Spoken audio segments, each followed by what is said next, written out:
All right, guys, welcome back to Blackacre Ranch. My name's Jeff. Today's the day that I think is a beautiful day, which actually it is, but it's the day 112 on the end over there goes to butcher.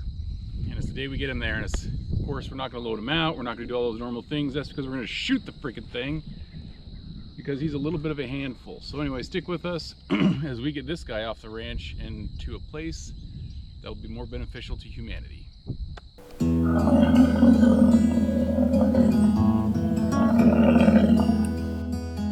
All right, before we begin with everything going on today, I wanted to give a little bit of a ranch update. There's been some things that have happened since the last time we had filmed and everything, so here it goes. The mini herd that was out way yonder is gone. They have officially been picked up. We took them out of pen B, brought them over here, done all that other stuff, and loaded them out. So that was a good little number of days ago, probably about a week ago. So a buyer came up and then finally said, yep, we'll take it, and then it was out. I don't really want to film people all the time, like coming over, you know, just like I probably won't film a lot of what gets done today with a person taking the buffalo. So anyway, that's the first good news, right? The second one is these two calves and the remaining three of the animals that are meat animals have a place. They have a home to go to, and hopefully they'll be actually picked up in a number of days. So that means we will have 0 animals that were 2 or under left on the ranch besides the calves that we've currently got that were born. You might say it's a sad day when you don't have any of the animals left here on the ranch, but the fact of the matter is, for a ranch to survive, you got to have animals leave, okay? They're gonna leave in one fashion or another, at one age or another. Oftentimes they'll leave as calves, maybe go to a feedlot, maybe you'll have 2-year-olds go and be like a herd for breeding and so forth, like we've been selling. Sometimes we're gonna take one out and it's just here on the ranch, and then it goes to somebody else for food or a processor for food. So one way or the other, animals have to leave for ranches to survive. And ranches are here raising buffalo and keeping buffalo going and alive. I don't know the numbers, how many actual buffalo of, like, I think there's like 400,000 or 500,000 in North America. A lot of those are in the US. Most of them are predominantly in a few select ranches that are just massive, right? Owners. But a lot of them have smaller numbers of ranches. So, or smaller numbers in numbers of ranches, kind of a thing. Texas has the most number of ranches in the United States per state. But we average, I think, what, 30 or something like that, 30 or so buffalo on each ranch. So we have the highest number of buffalo, but we do have the highest number of ranches. So at some point, if we can't move animals off, well, then ranches don't survive. And then we stop raising buffalo and the numbers, you know, kind of go down. So maybe this is a plug for Eat Buffalo. I'll do the whole thing, guys. Buffalo is way more healthy than like chicken and other things. Even grass-fed beef is not as healthy as buffalo. Sorry, just saying. So anyway, there's whole stats of that. If you really want to be healthy, eat buffalo.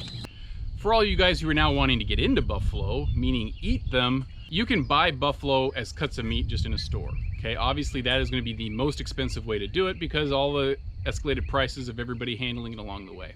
Super simple, you don't know of anything besides just there's a piece of meat, you grab it, you pay for it, right? You can buy buffalo in other ways, right? So you can buy a whole or a half. Maybe, you know, we sell a whole buffalo to somebody and they do like what's going to happen today, where you just maybe either dispatch it on the farm or you just take it live to a USDA processor or any processor of your choice, and then they do the cut sheet for you. You pick the cuts you want, they get it all done, and then you just get back big boxes of frozen beef, pretty much, right? Frozen buffalo. So you can do that. That is cheaper, and I'd almost say it's one of the cheapest ways to possibly do it. What I have done is that if somebody takes an animal from the ranch and then takes it immediately to a processor, usually I'll either like sell it like a pound hanging weight, price per pound hanging weight. That price per pound may be half the cost as if you just bought individual cuts. So if you're thinking about doing buffalo and you want to stock your freezer with it, talk to a rancher and see if there's a way you could buy either a whole or a half buffalo, and then you can take it directly to a processor. The reason is when we process it and then have to sell it, we have to go to typically a USDA facility, meaning the US government inspects all the meat, gives it a good old stamp, and then you sell it commercially, right? So that's where Walmart has it, or Sam's Club, or whoever you want to call it. A grocery store has it. Well, that's extra money to do it, right? It's also difficult for us ranchers to find sometimes a USDA facility that'll do it. For example, here in North Texas, I've called probably 15 different butchers, processing places around, and I have only found 2 probably within 4 hours of where I live. And that's it. And none of them are within an hour and a half. So you can find a lot of places that will cut up your pig, your deer, your exotics, which you might call it, but not buffalo, right? So if you go to them, they don't have to worry about USDA facilities and all the extra fees that go along with that. You actually save a little bit of money by taking your buffalo to one of these places to have them go ahead and process it. All right, now you might say, well, geez, Jeff, why don't you just take yours over there? Well, besides the USDA facility stamp that we wouldn't get, some of them don't take them live and they don't have facilities for it. So hence today, a person's gonna come, they're gonna take a buffalo off the ranch, they're gonna take it to a facility that doesn't have the capability to handle buffalo, but if they shot it and brought it in dead, they could go ahead and do it. Now all this works partly because the people bringing it are getting it and it's not for resale, right? So if it's not for resale, just go take it to any butcher, have them process it, you bring it home and you're fine. It's only when you start commercially selling it and other things, you need to start having those stamps or making sure it's done at a proper facility, and that just means extra costs. So again, if you want a buffalo, contact me, contact others in your local area, wherever it is. Sometimes it's actually a lot cheaper and it's a really good bang for the buck to just buy the animal and have your processor set up, and per pound of meat you get in the end is actually cheaper than buying it at the store. All right guys, I can hear him coming down the way, so we're gonna get started. I gotta go get the tractor. Again, you know, just know that this isn't, you know, some exotic hoorah that we're just gonna go ahead and do and just be like, woohoo, you know, let's shoot it dead, right? We understand it's still an animal. It still has a life. We appreciate it for what it's doing. But if I had to shoot one of them, this is gonna be the one that I'm shooting, right? I'm just saying, just because it's just the temperament. Even just when we first pulled up, it gave us a little bit of attitude when everybody else was chill. It just kind of starts stomping off and pouncing and so anyway, this is gonna be the animal we're gonna take.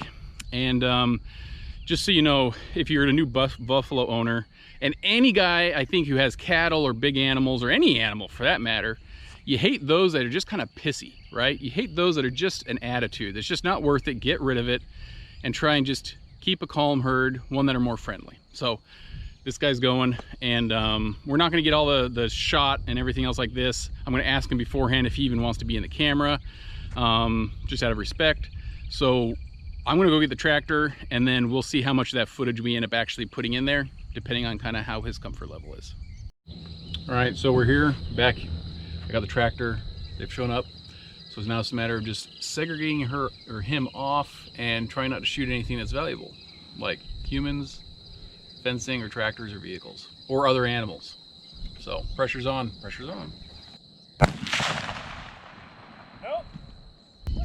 I always find it interesting that the buffalo have such a hierarchical order, I guess if that's the way you say it.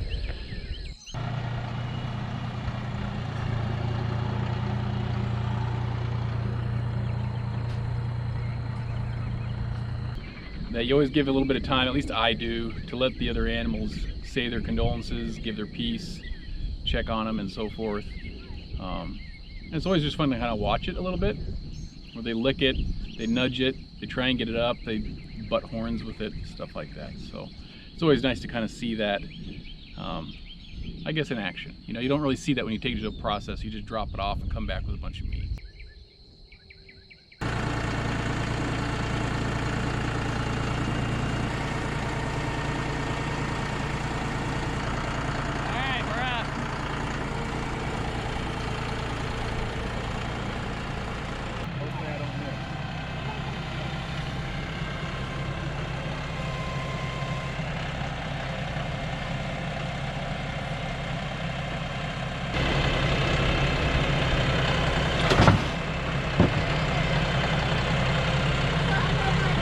The part that was kind of nice about this was the fact that even though it was shot, it was killed, it dropped instantly.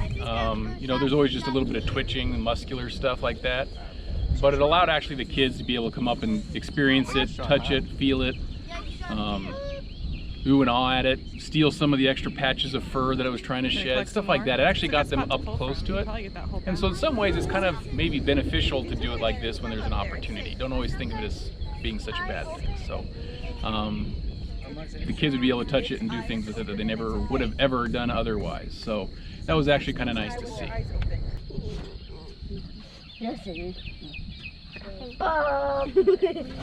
Another thing that was actually kind of cool, guys, while we're on this topic, is that the herd over here came all the way up to the fences as close as they could get, and they were all just bunched in kind of right there, and they're still kind of that way right now. But you know, buffalo, I guess, are interesting that way. I don't have cattle.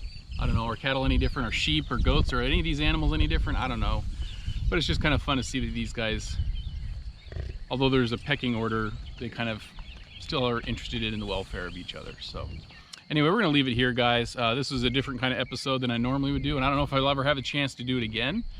But we hope you enjoyed the buffalo, some up-close looks, seeing kind of what went on.